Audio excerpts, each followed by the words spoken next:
Assalamualaikum warahmatullahi wabarakatuh. Waalaikumsalam warahmatullahi wabarakatuh. Terima kasih sebelumnya Bapak saya ucapkan karena sudah menyediakan waktunya.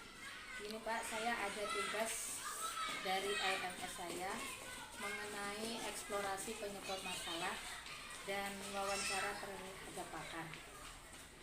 Saya ada 4 pertanyaan. Pertanyaan yang pertama, bagaimana menurut pendapat Bapak mengenai guru yang masih kurang maksimal menggunakan model-model pembelajaran yang kreatif dan inovatif sehingga pembelajaran yang diberikan itu masih monoton dan lebih banyak ceramah? Iya, mengenai guru yang mengajar monoton karena kurang kreatif menggunakan media pembelajaran, sebenarnya itu hal yang klasik terjadi di kalangan guru. Pertama, dikarenakan kurang pahamnya guru terhadap media itu sendiri, itu yang pertama. Yang kedua, kurangnya kreatif guru untuk membuat model dari alat pembelajaran itu sendiri yang terkadang memang alat pembelajaran itu tidak tersedia di sekolah atau harganya mahal, sehingga guru satu tidak membuatnya karena alasan tidak ada bahan, yang kedua kurang kreativitasnya guru sehingga terkesan pengajaran itu berjalan monoton. Terima kasih Bapak. Pertanyaan selanjutnya, bagaimana menurut Bapak tentang guru yang masih kurang dalam menggunakan media pembelajaran Pak, sehingga kan anak-anak itu belajar jadi kurang semangat? Iya.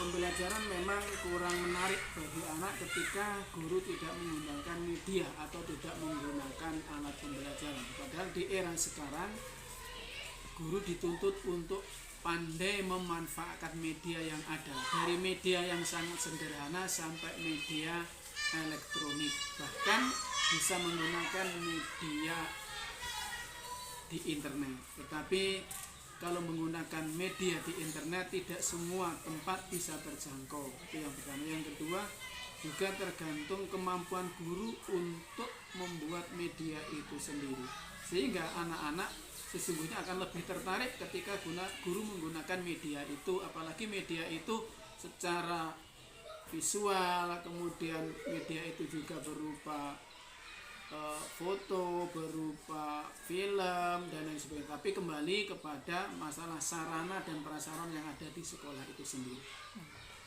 Baik Bapak.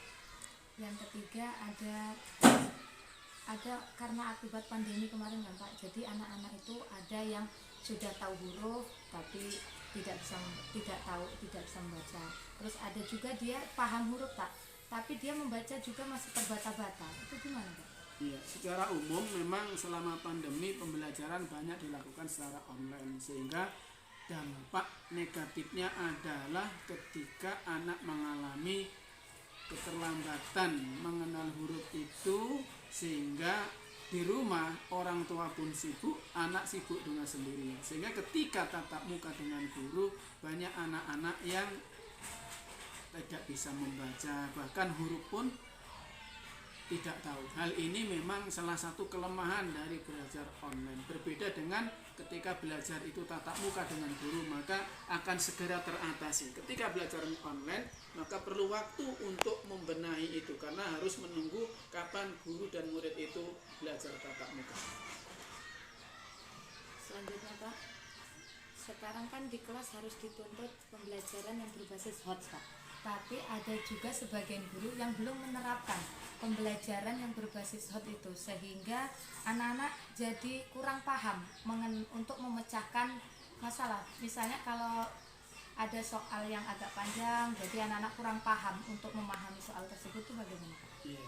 Pembelajaran berbasis HOTS, soal-soal berbasis HOTS itu memang menuntut anak untuk berpikir lebih jauh, berpikir tingkat tinggi. Tetapi sebenarnya tidak semua anak sanggup menyelesaikan itu karena kemampuan anak yang pertama. Yang kedua, memang harus anak punya kemampuan untuk memahami bahasa dalam soal-soal yang berbasis HOTS, sehingga itu satu tahap demi tahap harus diupayakan, dibiasakan dalam setiap kali guru membuat soal itu, meskipun sekian persen dibiasakan untuk membuat soal yang berbasis hoax. Terima kasih. Baiklah, terima kasih Bapak atas waktu yang sudah diberikan dan juga atas masukan-masukannya. Semoga kedepannya pembelajaran kita menjadi lebih baik lagi. Saya akhiri, wassalamualaikum warahmatullahi wabarakatuh. Sebelumnya saya ucapkan terima kasih pada Bapak atas waktu yang telah diberikan kepada saya. Ini Pak, saya ada tugas dari lembar LMS, yaitu tugas wawancara terhadap Bapak pengawas tentang masalah-masalah yang sedang saya eksplorasi sekarang. Adapun masalahnya Pak, yang pertama, bagaimana menurut pendapat Bapak mengenai guru yang masih kurang maksimal menggunakan model-model pembelajaran yang kreatif dan inovatif, sehingga teknik yang diberikan itu masih terlihat monoton dan banyak ceramah.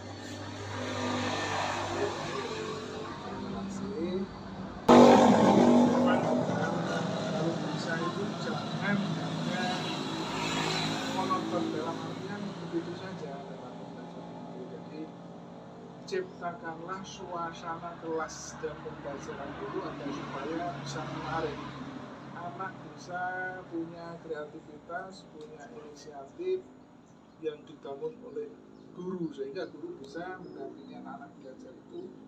Anak bisa memecahkan masalah sendiri, kemudian menemukan permasalahan sendiri, kemudian anak suka, anak gemar, anak mau, kemudian juga anak didik kita bisa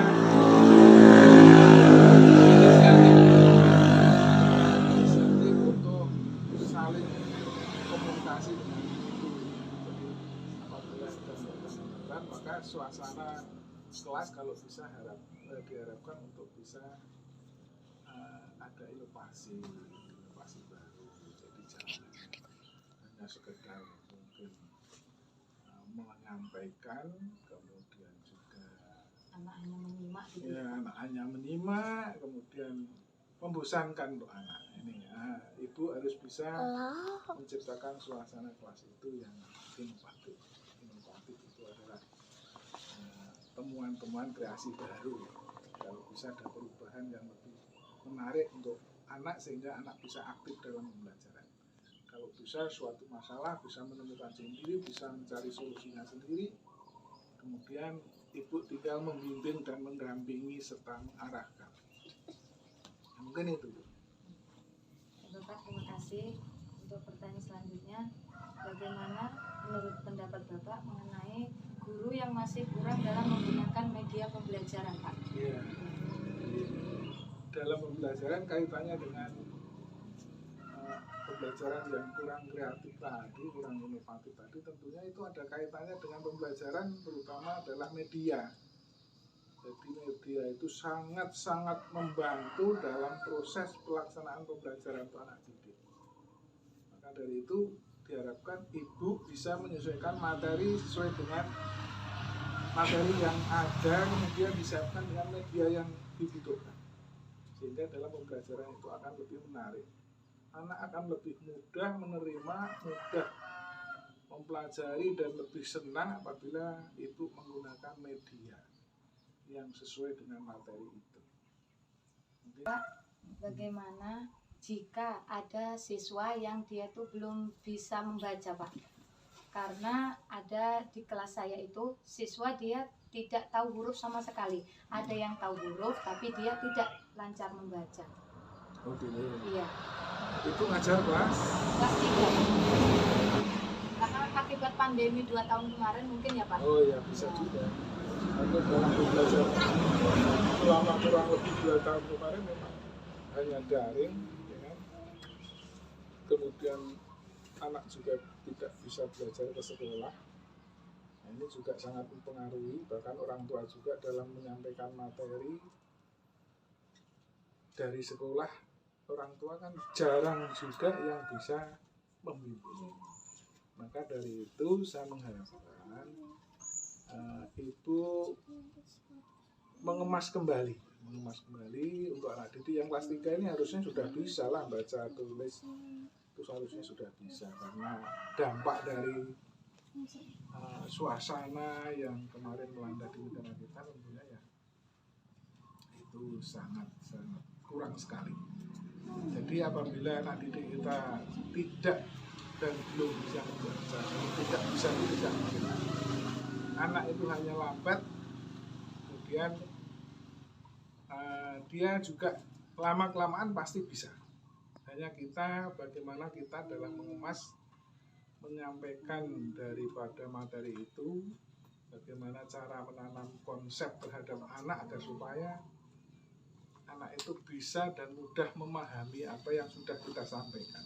Kalau belum bisa baca ya diawali dari pengenalan dulu lah, pengenalan cara ya. Kalau bisa dulu, kemudian mau tidak mau harus diulang dari awal itu. Mungkin di kelas 1 kemarin juga susah dalam artian karena mungkin tidak diawali dengan penanaman konsep yang benar, sehingga anak-anak sampai terlena, nggak bisa baca, nggak bisa menulis. Nah ini mohon diawali Bu, agar supaya anak didik minimal kelas 3 itu sudah bisa membaca dan menulis. Kan gitu.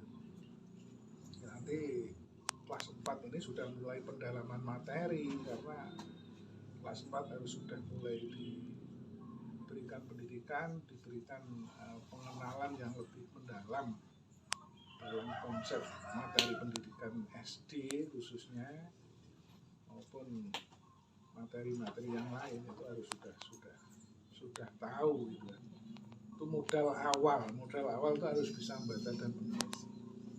Mungkin itu ya. Ya, Pak. Untuk yang terakhir Pak, bagaimana jika ada guru di dalam menyampaikan pembelajaran itu belum menerapkan pembelajaran berbasis hots Pak, jadi hanya biasa aja, masih lewat sini Pak. Jadi anak-anak jika bertemu dengan soal yang berbasis hots masih kurang pemahamannya. Baik. Jadi dalam pembelajaran berbasis hots memang harus pembelajaran berbasis hots itu kualitasnya luar biasa. Itu adalah pendalaman penelaah, atau bisa dikatakan di dalam memahami soal itu kan, soalnya kan luar biasa, terlalu panjang gitu kan. Nah, itu pemahamannya yang sangat perlu penekanan, dan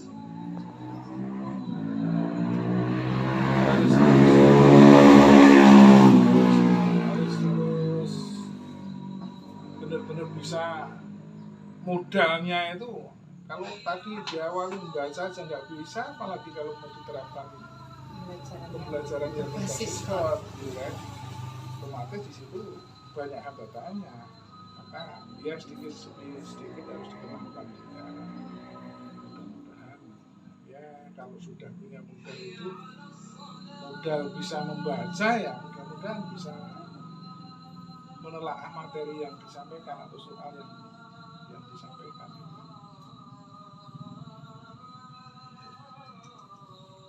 Baik Bapak, terima kasih atas waktu yang diberikan kepada saya, dan saya akhiri. Wassalamualaikum warahmatullahi wabarakatuh.